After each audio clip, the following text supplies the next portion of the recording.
熹妃为何不愿意死后与雍正皇帝合葬呢？乾隆元年9月，负责清西陵雍正陵建造的官员向乾隆请示，是否在太陵地宫内留出当今皇太后棺椁的位置，要不要和雍正合葬？这个问题乾隆自然是不能决定的，还要问问乾隆的生母钮祜禄氏的意见。没想到钮祜禄氏当即拒绝，他这样说道：是宗宪皇帝奉安地宫后，以永远肃静为誓，若将来复行开动可以，尊卑之意于心时有为安。况有我朝昭西陵孝东陵呈现，可尊太陵地宫，不必预留分位，孝圣皇太后。钮祜禄氏没有按常理出牌，她拒绝了将来和自己老公雍正合葬，她的理由是卑不动尊，地宫门已经合上，就没有必要再打开惊扰仙灵了。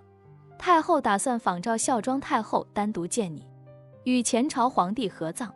这是别人求也求不来的荣耀。那钮祜禄氏为什么要放弃呢？其实这还得从钮祜禄氏入宫的经历说起。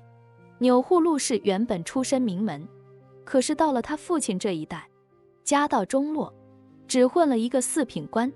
而他进入雍正府邸的时候，只是一个通房丫头。即使生下弘历，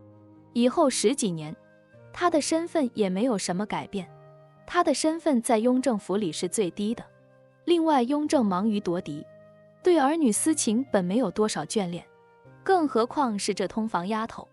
他2个人几乎没有任何感情。钮祜禄氏生弘历的时候才19岁，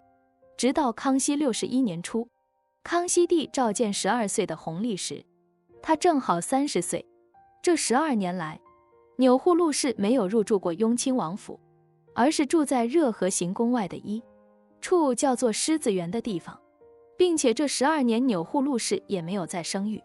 所以可以看出他在生下弘历之后，雍正对他极其冷淡。钮祜禄氏过着长期的单身生活，所以在雍正死后，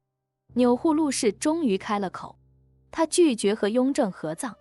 这么多年他看透了，雍正对这位皇帝也是自己名义上的老公，他看得很透。钮祜禄氏长期受到雍正的冷落，活着的时候没办法，死了他也要和雍正分居两地，来报复之前的12年的孤独。乾隆2年，乾隆皇帝应其母钮祜禄氏的要求，在雍正太陵东北3里地的东正御建造了一座规制宏伟的太宗陵，完成了皇太后和雍正死不同学的愿望。钮祜禄氏虽然没有当过皇后，但儿子弘历很争气。弘历从小就受到康熙和雍正的喜爱，后来登基称帝也就顺理成章了。而钮祜禄氏则母凭子贵，成了乾隆朝的皇太后。钮祜禄氏可能是大清最有福气的后宫妃子，她享尽的荣华富贵，是清朝300年最长寿的皇太后。她直到86岁才寿终正寝，但是她的雍容华贵美满福分和她老公雍正一点关系都没有，是她儿子弘历带给她的。